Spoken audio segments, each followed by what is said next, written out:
Teoría genética. Gregor Mendel demostró que las características pasan de padres a hijos de manera predecible, que están controlados por unidades hereditarias discretas llamadas genes. Estos controlan los caracteres y están en parejas, que los miembros de cada pareja se separan en la formación de gametos. Los avances científicos permitieron identificar a los cromosomas y establecer que los organismos eucariotas tienen un número característico de cada especie, denominado número diploide.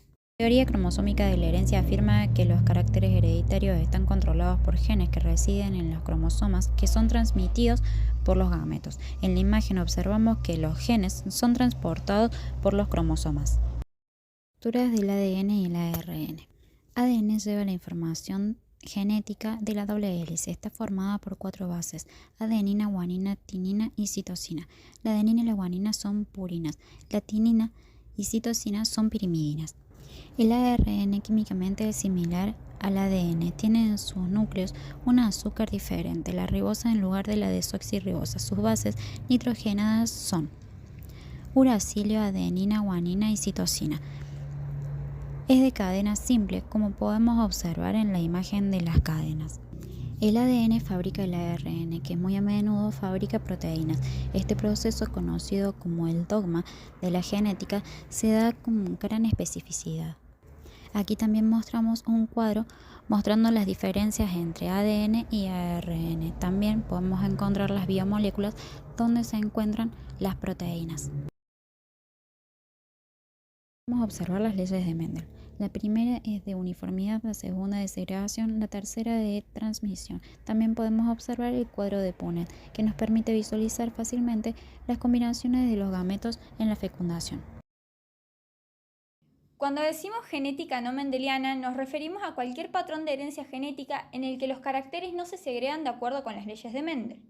Estudios hechos comprobaron que la influencia de los genes sobre el fenotipo es mucho más compleja que lo que Mendel encontró y que el carácter está determinado por más de un gen. El término interacción génica refiere a varios genes influyendo sobre una característica concreta. Esto no significa que 2 o más genes interactúen necesariamente de manera directa para dar lugar a un fenotipo concreto. Podemos dar varios ejemplos sobre interacción génica. Epistasia: cuando la expresión de un gen o par de genes modifica la expresión de otro gen. Un gen en estado homocigótico puede enmascarar a otro. Pleitropía: cuando la expresión de un solo gen tiene efectos fenotípicos múltiples. Dominancia incompleta: patrón de herencia en el que un alelo no es completamente dominante sobre el otro. Codominancia: patrón de herencia en el que ambos alelos se expresan simultáneamente en el heterocigoto. Ambos alelos se comportan como dominantes. Una mutación es un cambio en la secuencia de ADN. Hay distintos tipos de mutaciones, según células afectadas. Las mutaciones en la línea germinal pueden transmitirse a la descendencia. Las mutaciones somáticas no se transmiten a la descendencia. Según la extensión genómica, tenemos la aneuploidía y la euploidía.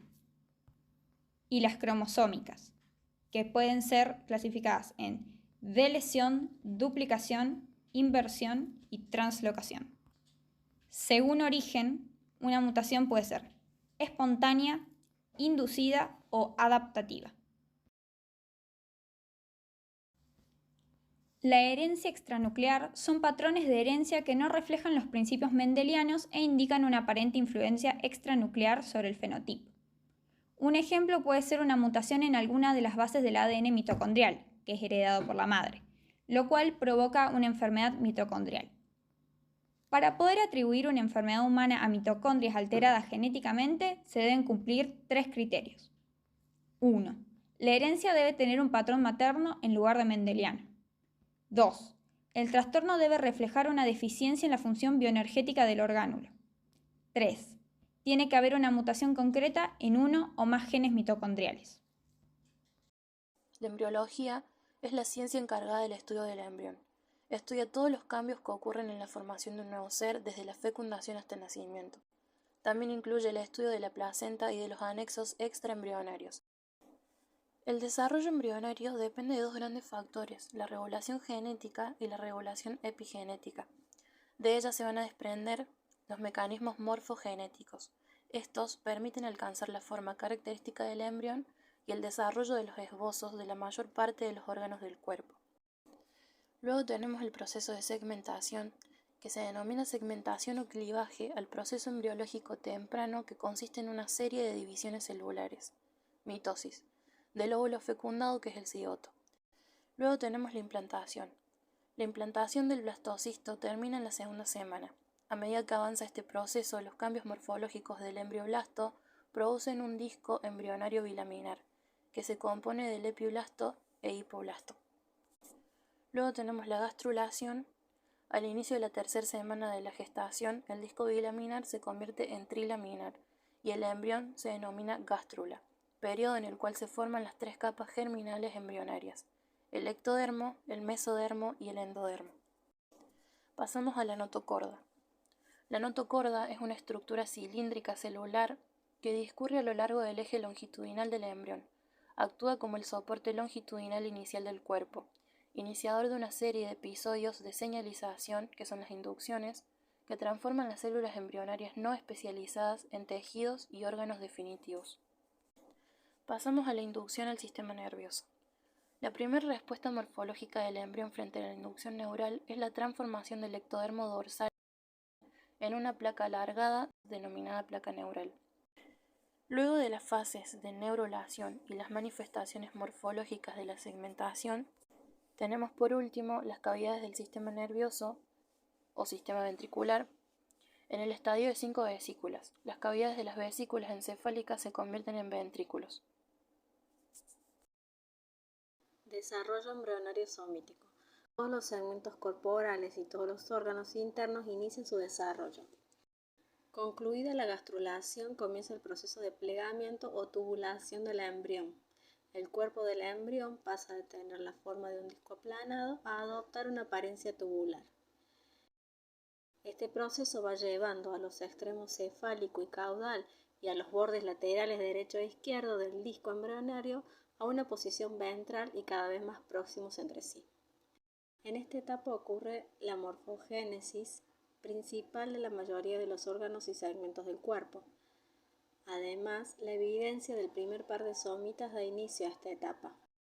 Sistema estomacognático. Está constituida por un conjunto de estructuras esqueléticas, articulares, musculares, angiológicas, nerviosas, glandulares y dentales. Se ligan orgánica y funcionalmente con los sistemas digestivo, respiratorio, fonológico y de expresión estético-facial y con los sentidos. Permiten diversas funciones como masticar, tragar, chupar, respirar, hablar, expresión facial, articulación, entre otros. El desarrollo del sistema estomacognático tiene como punto de partida la formación del aparato faríngeo. También contribuirá en la formación de la región orofacial, en el desarrollo de la cara, maxilar, mandíbula, labios, lengua, paladar, cuello, laringe, articulación temporomandibular, etc. Este aparato faríngeo o branquial consta de arcos faríngeos, bolsas faringeas, surcos y membranas faringeas. Estructuras embrionarias que juntas contribuyen a la formación de la cabeza y el cuello. Arcos faringeos. Inicialmente se forman 6 arcos, el quinto sufre una regresión y el sexto se convierte en el quinto. Los surcos son 4 y separan externamente los arcos faringeos. Las bolsas faringeas son estructuras diverticulosas en forma de bolsas resultantes de la extensión del endodermo faringeo y las membranas